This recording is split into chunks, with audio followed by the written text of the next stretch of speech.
چور ایک باغ میں گھس گیا اور آم کے پیڑ پر چڑھ کر اس نے شاخوں کو اس قدر ہلایا کہ کئی آم نیچے آ پڑے۔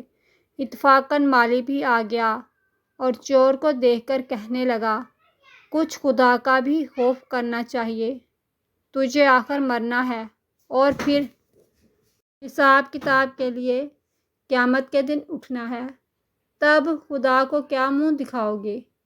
چور بولا، تم کون ہو؟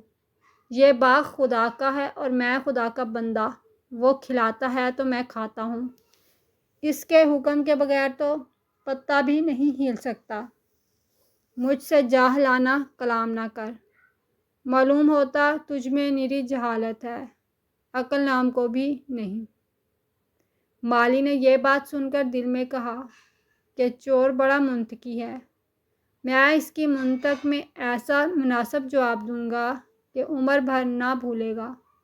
مالی بولا، حضرت نیچے آئیے، ہم پر کرم فرمائیے، آپ کی صحبت غنیمت ہے، مدت بعد آپ جیسا بزرگ ملا ہے جس نے توحید کا نکتہ حل کر دیا ہے، پیر و مرشد تشریف لائیے اور ہمیں راہ نجات دکھائیے۔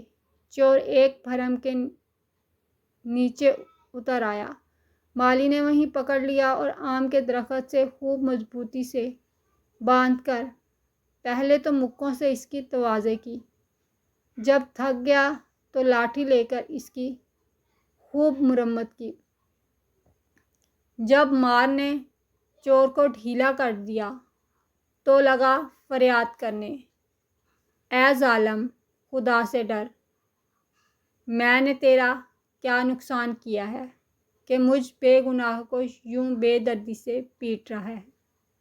مالی نے ہنس کر جواب دیا، حضرت اتنی جلدی اپنا دعویٰ بھول گئے، کیا اس لاٹھی کو خدا نے نہیں بنایا؟ کیا مارنے والا ہاتھ اور مار کھانے والا جسم خدا کا ہی پیدا کردہ نہیں؟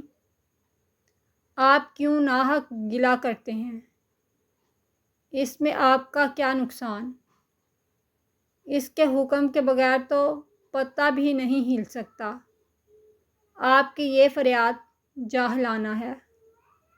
چور نے کہا، میں نے بکواس کی، جھک ماری، مجھے اب چھوڑ دے، آئندہ میں کبھی ایسی بات منہ سے نہ نکالوں گا اور نہ کبھی چوری کا نام لوں گا۔